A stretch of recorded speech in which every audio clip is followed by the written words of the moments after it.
এক ছেলে যখন মায়ের গর্ভে, তার মা চেয়েছিলেন অ্যাবর্শন করতে। 3 বার চেষ্টার পরেও অ্যাবর্শন হয়নি। ভাগ্য যেন বলেছিল, এই ছেলেটা আসবেই। ছোটবেলায় ছিল হাঁপানির সমস্যা, তবুও ফুটবল ছিল তার নিঃশ্বাস। পর্তুগালের এক গরিব পরিবারে জন্মানো একটি ছোট্ট ছেলে, যার স্বপ্ন ছিল সে হবে বিশ্বের সেরা ফুটবলার।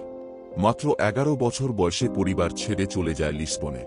চোখে জল, মনে আগুন, একদিন সবাই তার নাম জানবে।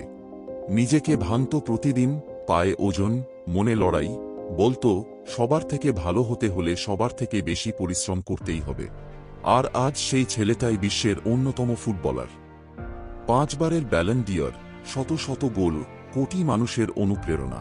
ক্রিস্টিয়ানো রোনালদো শিখিয়েছেন, বয়স শুধু একটা সংখ্যা।